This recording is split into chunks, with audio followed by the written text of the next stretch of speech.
And good evening tonight from Phoenix. It is great to have you with us here. And we have just finished our exclusive interview with President Trump. His first major trip out of Washington in nearly 2 months. The president trying to send a signal that parts of this country are ready to reopen. But he is well aware of the debate, the scientists who are concerned about what could happen if this country opens too quickly. And we know every night here, it is not just a number. These are American lives. Tonight, the death toll is now above 70,000 now, 2,200 more lives lost in just the past 24 hours. We asked the president tonight about whether there is a danger. Will lives be lost in the effort to reopen parts of this country? How he answered. Tonight, at least 38 states have already eased restrictions meant to slow the spread, while cases are still on the rise in at least 19 of those states. We asked the president about those 2 new models, those 2 projections that warn what could happen if we as a country do not proceed with extreme caution. And of course, the Americans out of work. I asked, is it possible we'll reach 19% unemployment, as one of his advisors has said? That would be nearly 1 in 5 Americans out of work. So many questions tonight you've been asking all along. Among them, will there be a vaccine by the end of the year? And what does the president say to the families tonight of those who have lost their lives? I want to start with reopening the country. I know this is your first trip back out into the country in quite some time. And you've said that the decision to open the economy is the biggest decision I've ever had to make. How do you, and I suppose this is the central question, how do you save livelihoods without risking more lives?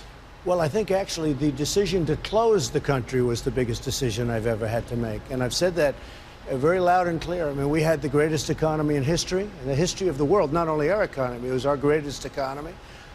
Best employment numbers, best numbers in every single way. And they said, sir, we have to close the country. I said, what are you talking about, close the country? Because nobody's ever heard of such a thing. And we saved millions of lives by doing it. And by putting the ban on China very early was a big thing. But the biggest decision I've ever had to make is closing the country. And certainly this is now also a big decision, but the people want to go back to work. I want to ask you about what Dr. Fauci said last night about the reopening of the country. He said it's the balance of something that's a very difficult choice. How many deaths and how much suffering are you willing to accept to get back where you want to be? Do you see it that way? Do you believe that's the reality we're facing, that lives will be lost to reopen the country? It's possible there will be some, because you won't be locked into an apartment or a house or whatever it is. But at the same time, we're going to practice social distancing. We're going to be washing hands. We're going to be doing a lot of the things that we've learned to do over the last period of time. And we have to get our country back. You know, people are dying the other way, too. When you look at what's happened with drugs, it goes up. When you look at suicides, I mean, take a look at what's going on. People are losing their jobs. We have to bring it back, and that's what we're doing. Let me ask you about testing. Yeah. Right now in America. You know, early on there were hurdles. Dr. Fauci at the time acknowledged it was a failing. But for Americans who do want to go back to work, should they be able to have access to a test now? Should they know whether they've been exposed to the virus? Should they know if somebody's at the workplace asymptomatic and they simply don't know? Or do they have to go back to work having faith in their leaders and you, Mr. President, that the workplace will be safe? No, they don't. They have to test if they want. You know, some people are strong believers in testing. So right now, for any American worker who's nervous about going back, if they want to get tested to see if they've been exposed to the virus, they can have access to both the antibody tests. They should have no problem. And they should have no problem. And as good as this is, we're even getting better. We came up, don't forget, the cupboard was bare. The other administration, the last administration, left us nothing. We didn't have ventilators. We didn't have medical equipment. We didn't have testing. The tests were broken. You saw that. We had broken tests. They left us nothing. And we've taken it and we have built an incredible stockpile, a stockpile like we've never had before. Many people have heard you say that along the way and have wondered, though, you know, you're 3 years into your first term. You're now applying for the job again. What did you do when you became president to restock those cupboards that you say were bare? Well, I'll be honest, I have a lot of things going on. We had a lot of people that refused to allow the country to be successful. They wasted a lot of time on Russia. That turned out to be a total hoax. Then they did Ukraine, and that was a total hoax. Then they impeached the President of the United States for absolutely no reason, and we even had a 197-0 vote by the Republicans. Let me ask you about something Governor Cuomo said today, and this is This is really the debate, I think, for a lot of Americans who really do want to go back to work, Sure. but who are afraid for their own health. And Governor Cuomo said the question comes down to how much a human life is worth. That you monitor the transmission rate, the hospitalization rate, the death rate. If it goes up, you stop. You turn off the valve. You slow things down. Do you agree with him that that is the way a lot of these governors who are reopening should proceed? No, I don't know. I'd have to see his full statement. Look, we've gotten along very well. Don't forget, Governor Cuomo last week said the president and the federal government have done a phenomenal job. He said that. Yeah, and he's saying now that you just have to be ready to turn the valve off for a time if you see a spike. David, I can only tell you what he said last week. Our country has to go back to being our country again. You have people that are not going to stand for this, and I understand them very well. And we are going to put out little embers and little fires and maybe some big fires, but we still have to go back to work. You talk about the embers and the possible big fires. There were 2 new studies out in the last 24 hours. I know that the White House has shot down a couple of them, saying they weren't vetted through your task force. One was from Johns Hopkins that said the death rate could double if we're not careful with this reopening of America by June, the daily death rate. The University of Washington saying we could have 135,000 Americans dead by August. What do you make of those numbers, Mr. President? A couple of things. First of all, these models have been so wrong from day one, both on the low side and the upside. They've been so wrong. They've been so out of whack. And they keep making new models, and they're wrong.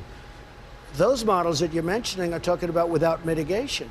Well, we're mitigating, and we've learned to mitigate, but we can be in place, work in place, and also mitigate. We've done it right, but now we have to get back to work. We have to do it. But let me ask you, because you've responded to those 2 new studies out with these forecasts, your own numbers have shifted over time. They have. You said 60,000 Americans could die. That's what you said last week. I watched your town hall over the weekend. You said 75, 80 to 100,000 people could die. Which models are you looking at?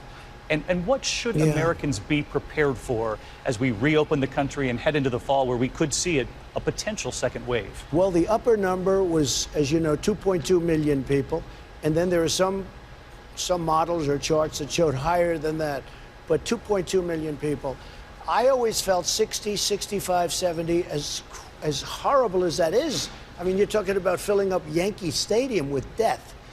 So I thought it was horrible. But it's probably going to be somewhat higher than that. Are you still convinced we'll have a vaccine by year's end and 300 million doses, which you had spoke of?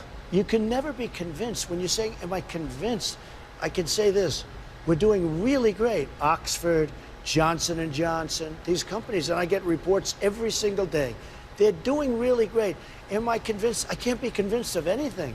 But I think that we have a really good shot of having something very, very substantial. Let me ask you about the tremendous hurt in this country.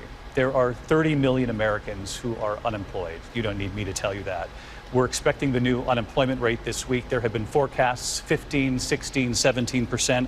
One of your advisors projected an unemployment rate of 19%. That's nearly 1 in 5 Americans without a job. How bad is this going to get? Well, that is what it is. And you know, it's very interesting. Even the Democrats aren't blaming me for that. We had to close it up, and we saved millions of lives, and we did the right thing. Now we're getting back to work. The third quarter, I think, is going to be, I call it a transition quarter. A lot of people, you see it. I tell you what, I got on the plane today. There was such spirit. People are starting to feel. We land in Arizona. I leave from D.C. I get calls from everybody all over the country. I just spoke to the governor of Florida. Florida is really active. I think a lot of people share that hope, Mr. President, but the reality for so many of the families that we've reported on is they can't afford to wait for the next quarter. They're just trying to get through next week or the next dinner they put on the table. Well, we've done a lot for that. We've done our small business, as you know, our PPP, paycheck, if you want to call it that, where small businesses are given billions of dollars so that they can take care of their employees. We've done a lot of other. Look, we've done $2 trillion, and it's actually close to 3 if you really add it up, but $2 trillion has been approved, and we'll probably do more. It's a stimulus. It's to keep people employed, to keep small businesses open. Let me ask you, because people will look back, and we have an election 6 months from now.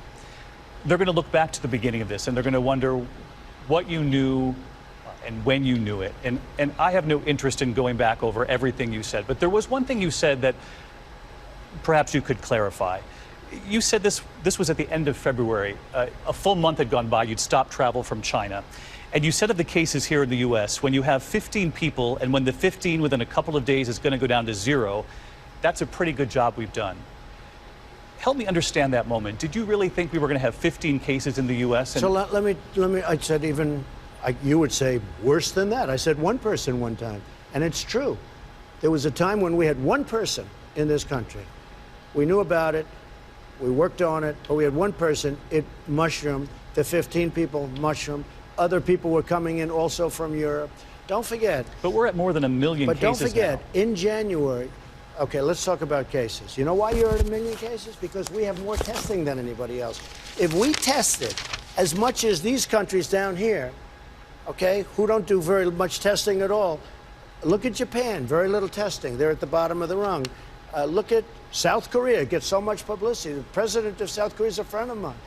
President Moon, he called up, he said, what you're doing with testing is amazing. If I tested this number of people instead of this number of people, I'd have far fewer. If I see this line goes all the way up, over 7 million tests.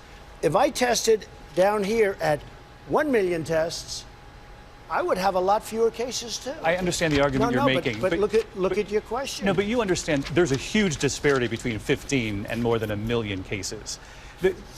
What was it, an intelligence failure? Where was the breakdown that we didn't know the scope of this? Look, let me tell you this. I closed the border, if you want to use that term. I banned people from coming into China. There were approximately 40,000 Americans. If you were in my position, you would let them come in. You could ask Ron DeSantis, great governor of Florida. Those people went through quarantine, they went through tests, they went through everything, but they were American citizens. I had to let them come back in. But I came in, and what I did is I said against many people, including Anthony Fauci, who I like very much, including Deborah, who I like very much, the doctors, and many other people. They said, don't ban China, it's going to blow over. And they said this at the end of February. Now, at the same time, I want to be optimistic. I don't want to be Mr. Gloom and Doom. It's a very bad subject. I'm not looking to tell the American people when nobody really knows what's happening yet, oh, this is going to be so tragic. I want to be, aside from everything else, and I'm going to use a term, and some people love it, and some people hate it, but I love it. I want to be a cheerleader for our country. I would be remiss if I didn't ask you one more question about the nearly 70,000 Americans whose lives have been lost. Grandparents, mothers, fathers, sons, daughters. Right. We've lost more people now than we lost in the Vietnam War. What do you want to say to those families tonight? I want to say I love you. I want to say that we're doing everything we can.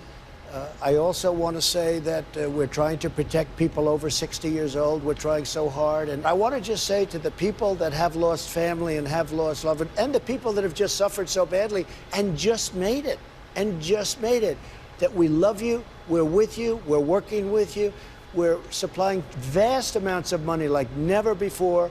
We want that money to get to the people, and we want them to get better.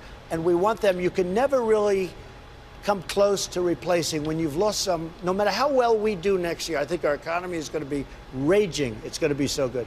No matter how well, those people can never, ever replace somebody they love. But we're going to have something that they're going to be very proud of.